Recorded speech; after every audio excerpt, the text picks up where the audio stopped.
Okay, well, let's go ahead and begin our discussion this morning. There are a few that haven't joined us, and unfortunately, this becomes a very important discussion, although probably, I'm going to guess it'll be the shortest one we'll have had, and that's purposeful today.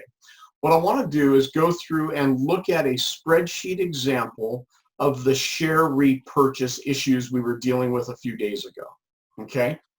And I've updated the Mira-Dravana case to include this. So we're going to walk through that a little bit. And then we're going to walk through and look at the questions, the practice review questions for the qualitative exam. And I'm going to make the assignments to you guys as to who's going to handle which questions in our review together. And we'll talk about how those should be presented.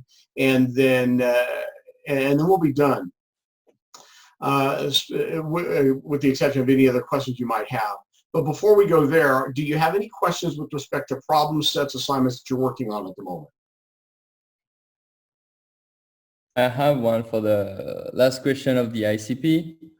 And remind me, if you would, Alex, the name of this particular ICP? That was about ROIC. Wait. Got it. That's what I thought. That's what I thought. Okay, so let me get there with you. You can go ahead and ask your question, and I'll catch up to you. I'm pulling up the file now.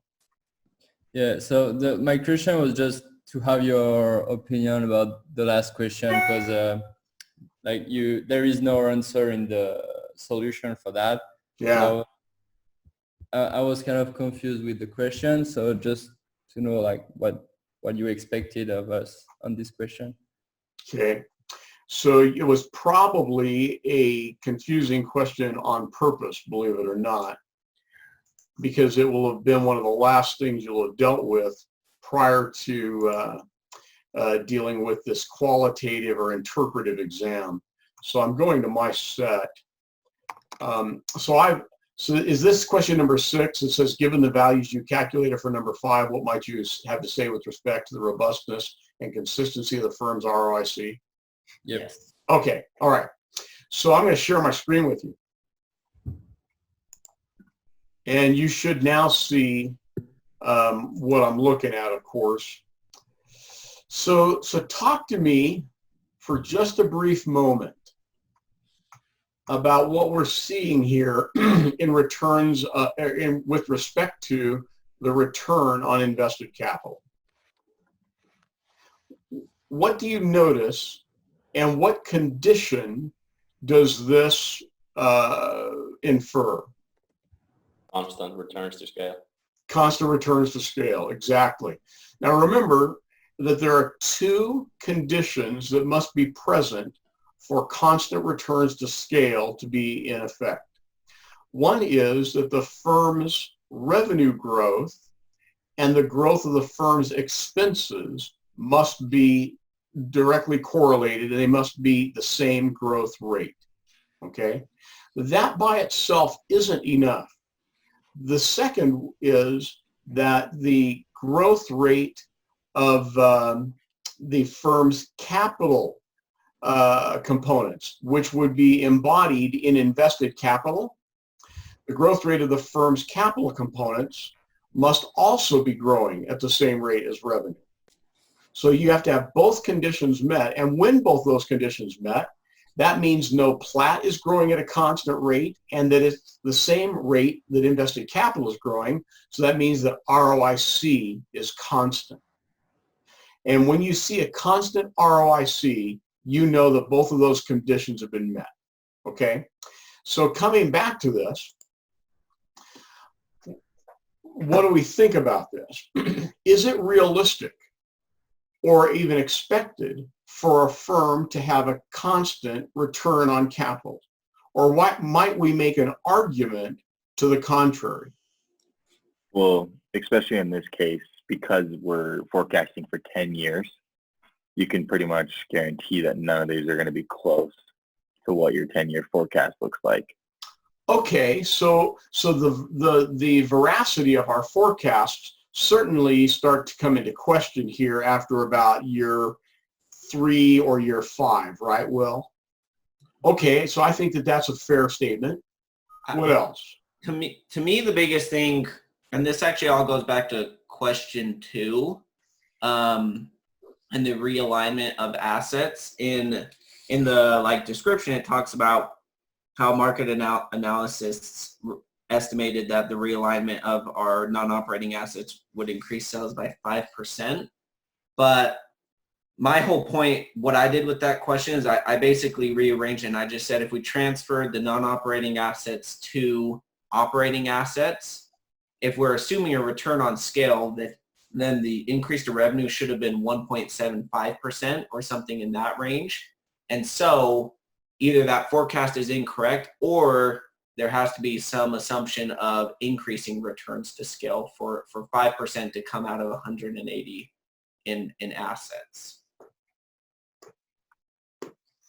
Yes, but remember, I'm trying to get my head around this, Jaden. Remember that we believed that we had a greater growth in the assets because we re-envisioned them at a market value, right? Now, that said, I want to take a look at the Mira-Dravana spreadsheet for just a minute and point something out.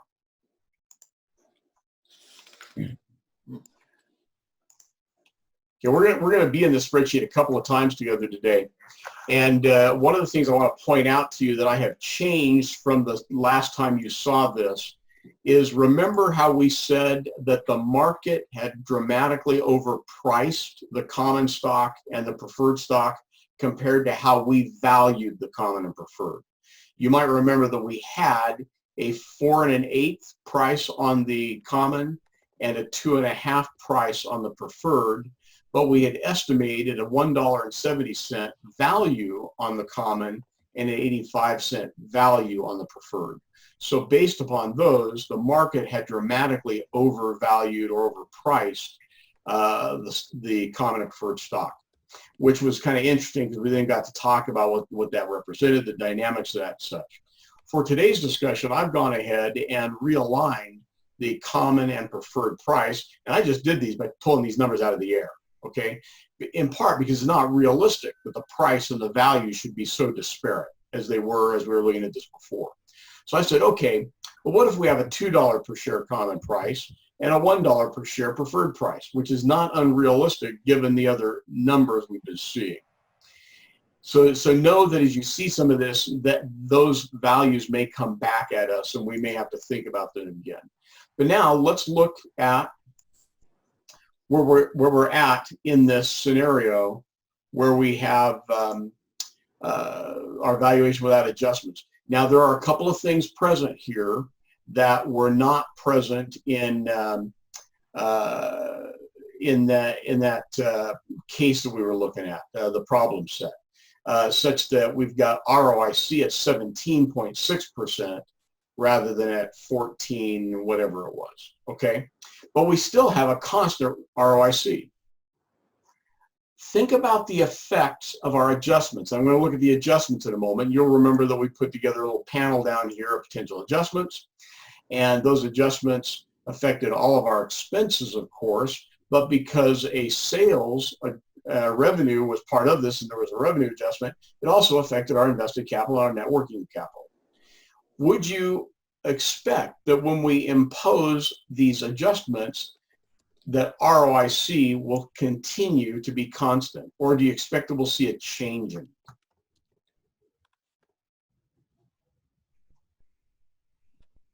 If this is constant, and I just said that if we apply adjustments down here, and which adjustments affect revenue and expenses and our invested capital, would we expect to see ROIC remain constant, or would we expect to see it start to have a change? Remain constant. That would make sense to us, right? Let's see if it actually happens that way. Well, not exactly. I see that here it starts moving. Now, there's a reason for that, okay, in this particular case. I'm going to make an adjustment here for a moment, and you'll see that it then returns to constancy. I'm going to get rid of my adjustment of my revenues. And we kind of return to constancy. I'll go back and I'll do that adjustment again so you can see why it was non-constant, because I think it's important for us to understand that. Okay? So in this case, we got rid of the enhancement or adjustment to revenue such that our revenues now and our invested capitals are growing at the same rate, leading us to a relatively constant ROIC. But we have ROIC from the base year to year one that changed meaningfully. I would tell you that even though we have this change here, we still are thinking of this as a constant returns environment, because we make adjustments, which adjustments lead us to a new ROIC, but once we're there, it is constant. Okay? So when you look at your adjustments, when you look at the spreadsheets that you've done for your Excel assignments and you apply your adjustments properly, you're probably still, or you should still be seeing constant returns to scale for your forecasted years, but these adjustments gave you a one-time improvement in ROIC. Okay? Does that make sense to you? Any questions about that? Why would it give us a one-time improvement in ROIC? What's at play here that is improving our return on invested capital?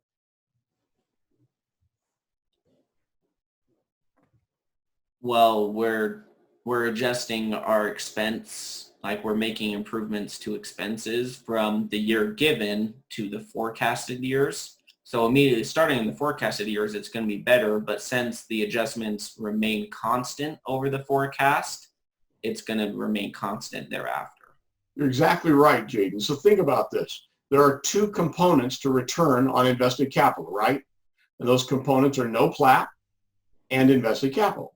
Well, no plat is a function of revenue and all of the expenses, right?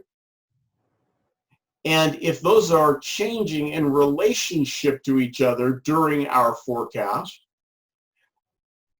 but there's a one-time improvement in our expenses, so a one-time reduction of our expenses based upon this set of adjustments, then there's going to be a one-time improvement in no plat, and then that improvement in no plat will continue on a constant basis. There was not a change in this case in how we were addressing invested capital, because remember, invested capital, of course, is net working capital and fixed assets. So notice here that I've got my net working capital growing at 1 plus the forecast rate or growth rate of sales. I've got the exact same thing going on, the exact same thing going on with fixed assets. So if those are both growing at the rate of sales, and if sales are growing at the rate of sales, we maintain a constancy there. Now let me reintroduce this 2% adjustment to revenue. And notice in this case that ROIC no longer is constant. Well, why is that? Well, it's not because it's not because net working capital or fixed assets are growing at a different rate than our original sales forecast. It's that in this particular case, I have modeled my revenue growth as being a combination of my original forecast plus my adjustment. But my capital component growth is only growing at the rate of my my original sales forecast. You might remember that a couple of days ago when we were talking about some of this, I indicated we weren't going to go far enough to cause you to model changing returns to scale. But I wanted to give you a sense of how you might model them, and there are many ways to do it. But it essentially, when you have a changing returns to scale, it is almost always a function of your revenue growth being different than your capital component growth. So I could go ahead and I could take this in each case, and I could go ahead and I could model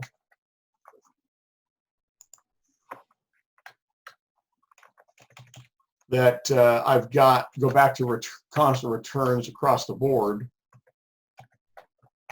by adding in then this adjustment.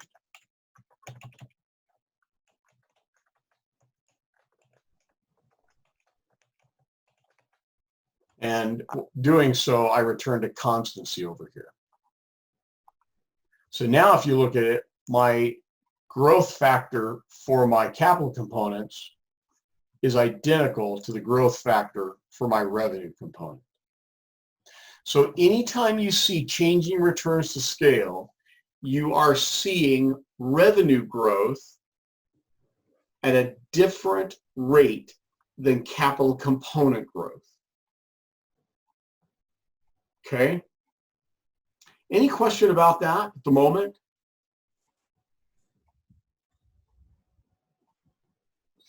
Okay. So I tried to answer the question you asked in about 3 that you didn't ask. I'm not sure if I'll apologize for that. I'm just trying to give you some bit more information. What other questions might you have with respect to items you're working on? I have a quick question, like regarding the ICP. With I think it's number 3 when you're forecasting the revenue for 10 years. It goes from you get down to 15, and then you take out another 5% as a conservative adjustment. Yep. I wasn't quite sure where that came from. Is that just like kind of an intuition thing? It's exactly right, Noah. Okay. Okay. So in this case, and we talked this through the other day a little bit, I think, Right. maybe I did it with another class. Oh, My MBA class is almost at the exact same point you guys are right now. So I get a little confused as to what conversation I have with which class. I apologize for that. Oh, no worries. So in this case, we've put together all these different revenue forecast items. Right. Industry growth, our proportional leadership premium, repositioning of non-operating assets, distribution of new products and services. And that brought us to 15% overall growth expected. Mm-hmm. And I looked at this and said, you know, that makes sense to me, but that's a hot growth rate. You know, you guys might think, well, you know, these little companies out there, many of them grow by 15%. Well, that's true for little companies. Big, mature companies, you know, to have a major growth rate like that is just hotter than a pistol, and it's extraordinarily challenging to attain or maintain, okay? Right. So just in terms of intuition, in kind of a smell test, litmus test kind of concept, I decided to err on the side of conservativeness rather than have a valuation that was going to blow up. Okay. Okay. Thank you. And that's why I said, hey, look, in my leader to this, if you're reading it, this is just, you know, some very Right. some important whack going on. Yes. Okay. Okay. Anything else? On the, I think it was number 2 when you had the 16.2 some percent. Yes. Like I've lost it now. You know, the 16.22 ROIC, in fact, it's right here. Okay, right. And then you went on to say how you took a quarter off of that to get it. Is that how you came to 12%, or were you going off the given 12% whack that was on the first page? Let me see, one caveat. I got to read this for a second. So there's something else at play here. 12. Yeah. So I got the 12 here, the 16 here. Remember how I got this 16, Noah? I took the $30 revenue which was already adjusted for any cost. It was already a net revenue. Oh, yes. Against the $185 invested capital for those non-operating assets. And that gave me a return on those. Right. And I would tell you that conceptually that's synonymous with return on invested capital. But those capital assets, we took their book value rather than their market value. Right. Okay.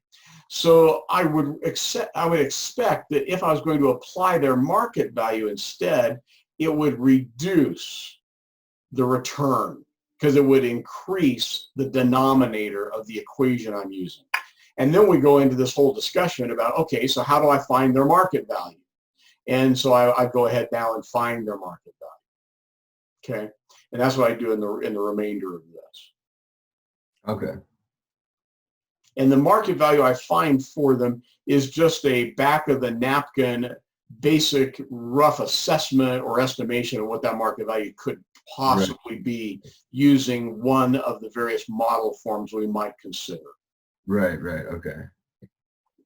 One question I have is while that is the income and it might be even net revenue, in order to plug and chug all of that, shouldn't you make it like a type of no plat where you adjust the $30 for adjusted taxes? Yeah, I should. In fact, you might remember in our discussion the other day I did. But in looking at this problem set, I didn't. If I was writing this problem set today, I probably would make that update. Okay, that's a good point.